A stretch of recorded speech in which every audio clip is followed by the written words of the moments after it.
नमस्ते। आज के इस विशेष विश्लेषण में हम एक ऐसी चर्चा करने वाले हैं जो काफी दिलचस्प है।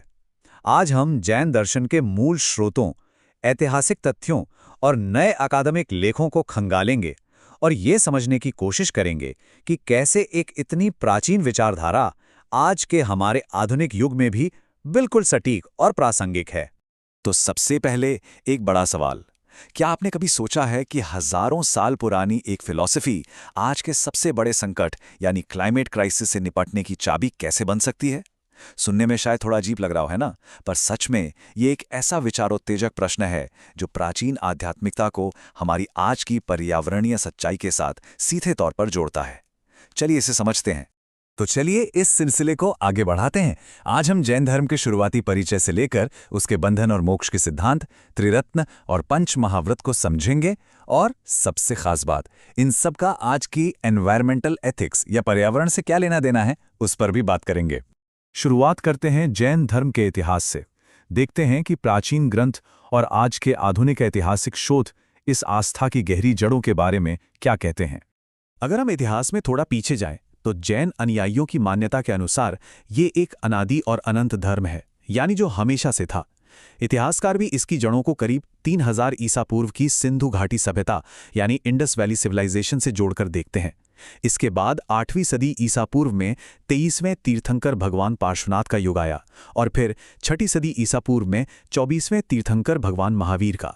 मतलब ये श्रमण परंपरा सच में बेहद प्राचीन है। अब इस दर्शन में एक बहुत ही कमाल का कॉन्सेप्ट है, अनेकांतवाद। असल में ये कहता है कि सच और वास्तविकता को देखने के अलग अलग नजरिए हो सकते हैं। कोई एक अकेला नजरिया पूरा सच नहीं होता। एकदम सरल शब्दों में कहें तो ये किसी भी तरह की जिद या हठधर्मिता को नकारता है और दूसरों के पॉइंट ऑफ व्यू को निष्पक्ष रूप से समझने की आजादी देता है। और हाँ, इसी अनेकांतवाद का एक लॉजिकल एक्सटेंशन है स्यादवाद, जिसे 7 सूत्रीय ढांचा या सप्तभंगी भी कहते हैं। ये सिखाता है कि हम जो भी बोलते हैं ना, वो किसी विशेष परिस्थिति या संदर्भ में ही सच होता है, पूर्ण रूप से या एब्सोल्यूट नहीं। है ना काफी डीप।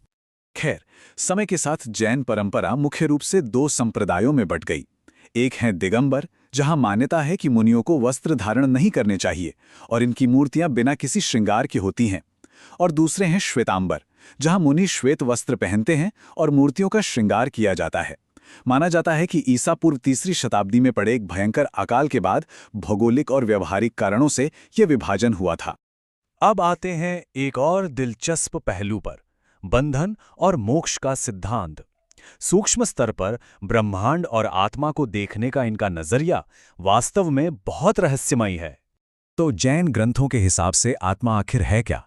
इनके अनुसार आत्मा अपने ओरिजिनल फॉर्म में अनंत चतुष्टय से भरी है, यानी इसमें अनंत ज्ञान, अनंत दर्शन, अनंत शक्ति और अनंत आनंद छिपा है। हर जीव की आत्मा जन्म से ही परफेक्ट है, लेकिन अभी फिलहाल हमारी ये परफेक्शन किसी चीज से ढकी हुई है। और जिस चीज ने आत्मा को ढक रखा है ना, उसे जैन दर्शन में पुद्गल कहा गया है। बाकी फिलॉसफीज में कर्म को बस एक अदृश्य शक्ति माना जाता है, पर जैन धर्म में यहां कर्म एक्चुअल, फिजिकल, मटीरियल मैटर है, यानी भौतिक पदार्थ। ये सूक्ष्म कर्म पुद्गल आत्मा से चिपककर उसे भारी कर देते हैं और उसके असली गुणों को दबा देते हैं।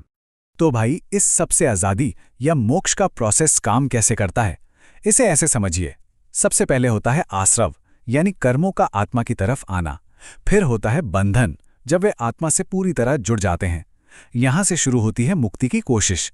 संवर के जरिए नए कर्मों की एंट्री रोकी जाती है और निर्जरा से, यानी कड़ी तपस्या करके पुराने कर्मों को नष्ट किया जाता है। और फाइनल स्टेज, जब आत्मा पूरी तरह कर्मों से खाली हो जाए, तब होता है मोक्ष। लेकिन अब सबसे बड़ा प्रैक्टिकल सवाल ये उठता है कि आम इंसान इस कर्म के जाल को तोड़े तो तोड़े कैसे? इसका उपाय क्या है? इसका जवाब छिपा है त्रिरत्न या 3 रत्नों में।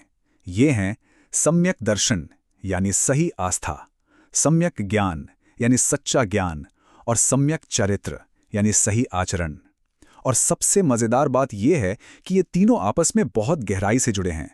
सिर्फ किताबी ज्ञान किसी काम का नहीं है जब तक आपके पास सही आस्था और एकदम सख्त नैतिक आचरण ना हो। तो चलिए इस सही आचरण को थोड़ा रोजमर्रा की जिंदगी के एंगल से देखते हैं कि आखिर दिखता कैसा है। इसके लिए 5 महान व्रत बताए गए हैं: अहिंसा, सत्य, अस्तेय यानी बिना दी हुई वस्तु ना लेना, ब्रह्मचर्य और अपरिग्रह यानी चीजों से मोह ना रखना। अब ध्यान देने वाली बात यह है कि जैन मुनि इन व्रतों का एकदम सूक्ष्मता से पालन करते हैं, जिन्हें महाव्रत कहते हैं। वहीं हम जैसे लोग जो घर गृहस्थी में हैं, वे इन्हें थोड़ा व्यवहारिक रूप में अपनाते हैं, जिन्हें अणुव्रत कहा जाता है। अब आते हैं आज की चर्चा के सबसे अहम हिस्से पर। ये सारी हजारों साल पुरानी बातें आज के समय के लिए, खास तौर पर पर्यावरण के लिए, कैसे जुड़ती हैं?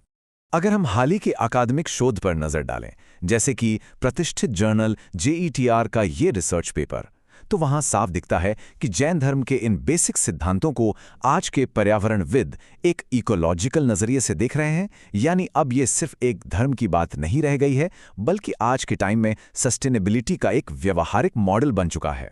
जैसे सिर्फ अहिंसा को ही ले लीजिए। पुराने जमाने में इसका मतलब था हर छोटे बड़े जीव और सूक्ष्म कणों को बचाना, पर आज के युग में आज यही अहिंसा हमारी बायोडायवर्सिटी को बचाने का आधार बन गई है। वैज्ञानिक रिसर्च भी मानती है कि शाकाहार या वेजिटेरियनिज्म अपनाने से न सिर्फ प्राणियों की रक्षा होती है, बल्कि ग्रीनहाउस गैसों का एमिशन कम होता है और पानी की भारी बचत होती है। इसी रिसर्च से हमें एक और जोरदार कॉन्सेप्ट मिलता है, अपरिग्रह, जिसका सीधा सा मतलब है जरूरत से ज्यादा चीजों को जमा न करना। आज के इस दौर में जहां कंज्यूमरिज्म यानी अंधाधुंध खरीदारी आम हो गई है, वहां ये प्राचीन नियम एक बहुत ही पावरफुल हथियार साबित हो रहा है। प्राचीन काल में अपरिग्रह का मतलब भौतिक सुखों से आध्यात्मिक वैराग्य होता था, लेकिन आज जरा सोच कर देखिए, अगर हम अपनी जरूरतें थोड़ी सीमित कर लें, तो इलेक्ट्रॉनिक कचरा, प्लास्टिक पोल्यूशन और प्राकृतिक संसाधनों के ओवर एक्सप्लॉयटेशन जैसी कितनी बड़ी समस्याएं आराम से रोकी जा सकती हैं। सच में ये सस्टेनेबल डेवलपमेंट का एकदम सटीक व्यावहारिक रूप है। इस पूरे विश्लेषण के अंत में एक बहुत ही गहरा सवाल जहन में आता है।